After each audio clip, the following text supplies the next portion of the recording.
everyone, I'm Nick Simmons, County Extension Director for UF-IFAS Extension in Escambia County, Florida. I'm joined with Rick O'Connor. He is our Sea Grant agent for UF-IFAS Extension in Escambia. We're having our discussion on invasive species that we deal with here in the Florida Panhandle and throughout the state of Florida. Yep. Many of these videos coming to you during NISAW week, so we hope you enjoy. Rick, just to kind of remind our viewers, what does it mean to be an invasive species here in the state of Florida? Yeah, it's a good question because everybody uses the term a little bit different. But at the University of Florida, we have basically 3 boxes we check before we will call it an invasive species. Number 1, it's got to be non-native to the area. That's the first thing. Number 2, it got here by humans. It didn't occur here naturally, so either we brought it intentionally or accidentally. And then number 3, once it's here, it's got to be causing a problem. Obviously, there's a lot of non-natives we've brought here that we love, that has really benefited the community. But these would be ones that are causing issues for us. Yeah. So as you can see, we are literally just steps away from the bay here in Escambia County, Pensacola Beach. Some of our invasive species that we see are mostly easy to see. They grow above ground, they're vegetative, but we have some, they're in the water. They're in the water. Here today we'll talk about one of the invasive species, the lionfish, that Rick and many of his volunteers in the Sea Grant program have been working on.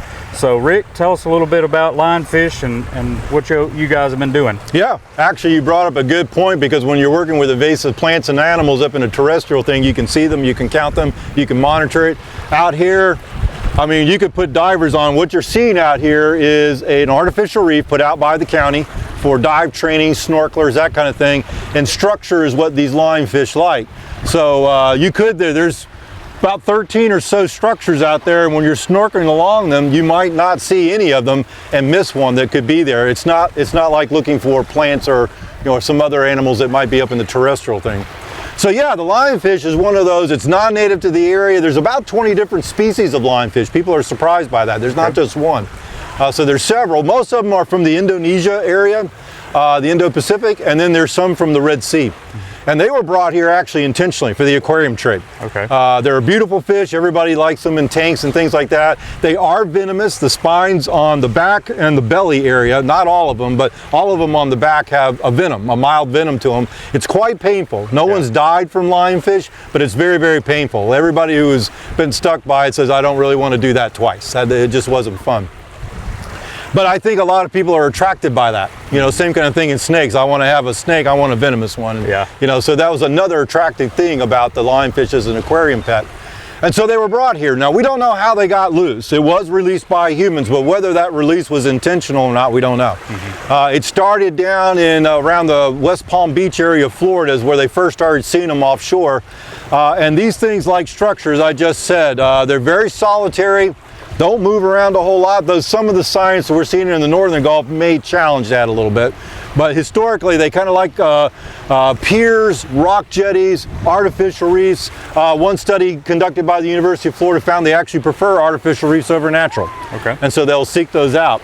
So they'll be out there on the reefs. They feed on anything and everything. They're like the bullfrog of the water, if you will. If they can get it in their mouth, there's at least 70 different species of fish that have been found in their stomachs. One of them, and quite abundant honestly, is the vermilion snapper, which is our #1 commercial fish here in Escambia County. So obviously the commercial fishermen are like, something's got to be done about this fish. Yeah. So that's how it got here, and that's the problem we're having with this thing. Yeah. So obviously with artificial reefs, there's a lot of recreation to that. Yep. Have you seen issues? You talked about it's venomous and can be painful. Have you seen issues, there on the recreation with diving, anything like that? Most of it's been with spearfishing because they're edible. I mean, venomous, that means the venom is in the spines and a little sac right at the base of the spine.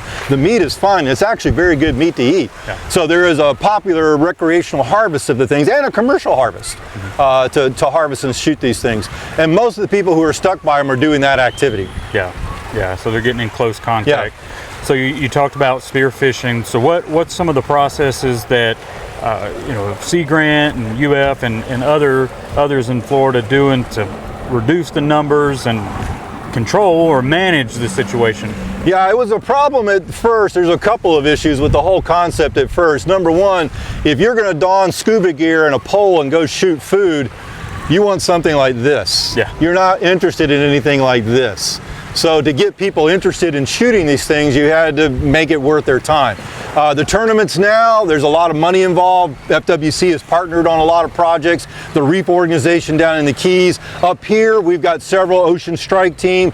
The Emerald Coast Open over in Destin is the largest tournament in the world for harvesting lionfish. And these tournaments offer a lot of prizes and again, an incentive to get folks to go out. And a lot of people want to do it anyway. I mean, they feel like that we need to go do this. Those who are in the eco tour trade, the dive charters, they see the animals down there and realize this is going to be a problem. I will say, actually, it's benefited some of them even in the business side of it, because people are flying to Pensacola specifically to go lionfish hunting. Oh, wow. So that's been the big thing. Now on the commercial side, it's been sort of a tough run because the amount of money the divers really need to stay in the green in the business is more than the restaurant industry really wants to pay. And the reason they don't want to pay that, because that equates to a higher price at the table. And they're convinced that people will not pay that.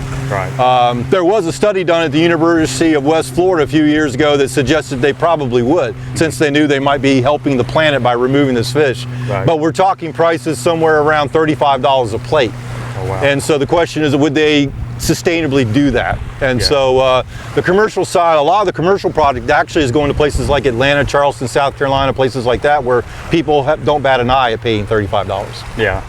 Yeah, that's interesting. Yeah. So obviously a lot of people that live, you know, near the water, have waterfront, have piers. You said they like structure. Yeah. They talked about the artificial reef, but the piers and stuff.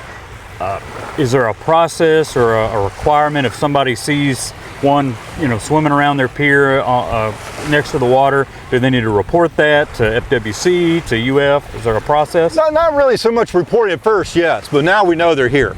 Now I will say here in Pensacola Bay, and probably I'll speak for some other bays around the state as well, they have been basically an open Gulf of Mexico / Atlantic problem. Okay. We are now seeing them in the bay. We have not seen them on, this is the Park West snorkel reef. We have not seen them here. We do check this out, but they have entered further down the beach, about 8 miles down there. They have entered the bay. So I would say yes, if you're inside the bay and see one, we would definitely like to know that. And then as far as removal, there's an open season. You can just take it. It's kind of like the feral hog, same idea. They have no problem with you removing it. And any size, there's no size class. You can take whatever you want. I was going to ask you that. Is there any regulations on the recreational fishing side of catching or anything like that? Right. So no. Now, no if you're going to go there. out specifically to shoot them, or you do have to have your fishing license. I mean, it's a fishing product. Okay. And the commercial, same thing. If you're going to get into the commercial business, you would have to have your commercial license to sell it. But that can be easily done. You know, you can contact us and we can show you how to get that done if you want to do that. Sure. So if somebody wanted some more information on the lionfish and habitat and what they look like, where can they go?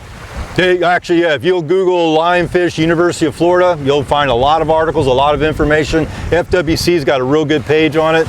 There are several nonprofits around the country, around the state of Florida. Reef down in the Keys, up here, Ocean Strike Team puts a lot of stuff up about it. So there's some nonprofit groups that will do it as well. But like you said, invasive species are just a part of the Florida ecosystem, above ground and in the water. So we hope you enjoy the video, and I hope you enjoy NISAW week, and we'll see you on the next video.